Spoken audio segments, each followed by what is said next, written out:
ಬೆಂಗಳೂರಿನ ಸೆಂಟ್ರಲ್ ಜೈಲಿನಲ್ಲಿ ನಟ ದರ್ಶನ್ಗೆ ರಾಜಾತಿಥ್ಯ ಕೊಟ್ಟಂತಹ ಪ್ರಕರಣಕ್ಕೆ ಸಂಬಂಧಪಟ್ಟಂತೆ ದರ್ಶನ್ ಜೊತೆಗೆ ಕೈ ಜೋಡಿಸಿದಂತಹ ಮೂವರು ಅಧಿಕಾರಿಗಳಿಗೆ ಸಂಕಷ್ಟ. ಪರಪ್ಪನ ಅಗ್ರಹಾರದಲ್ಲಿ ನಟ ದರ್ಶನ್ಗೆ ರಾಜಾತಿಥ್ಯದ ಕೇಸ್, ಮೂವರು ಜೈಲಾಧಿಕಾರಿಗಳಿಗೆ ಸಂಕಷ್ಟ ಫಿಕ್ಸ್ ಅಂತ ಹೇಳಲಾಗ್ತಿದೆ. ಜೈಲಾಧಿಕಾರಿಗಳ ವಿರುದ್ಧ ದೋಷಾರೋಪ ಪಟ್ಟಿ ಸಲ್ಲಿಕೆಗೆ ಅನುಮತಿ. ಸಕ್ಷಮ ಪ್ರಾಧಿಕಾರದಿಂದ ಚಾರ್ಜ್ ಶೀಟ್ಗೆ ಗ್ರೀನ್ ಸಿಗ್ನಲ್ ಸಿಕ್ಕಿದೆ.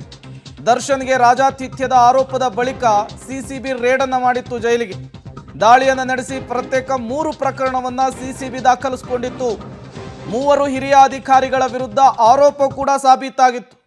ಈ ನಿಟ್ಟಿನಲ್ಲಿ ಮೂವರು ಅಧಿಕಾರಿಗಳಿಗೆ ಸಂಕಷ್ಟ ಕಟ್ಟಿಟ್ಟ ಬುತ್ತಿ ಅಂತ ಹೇಳಲಾಗ್ತಾ ಇದೆ. ಜೈಲು ಅಧಿಕಾರಿಗಳ ವಿರುದ್ಧ ಚಾರ್ಜ್ ಶೀಟ್ ಅಂದರೆ ದೋಷಾರೋಪ ಪಟ್ಟಿಯನ್ನು ಸಲ್ಲಿಕೆ ಮಾಡಲಿಕ್ಕೆ ಅನುಮತಿ, ಗ್ರೀನ್ ಸಿಗ್ನಲ್ ಸಿಕ್ಕಿದೆ ಅನ್ನೋದು ಗೊತ್ತಾಗ್ತಾ ಇದೆ.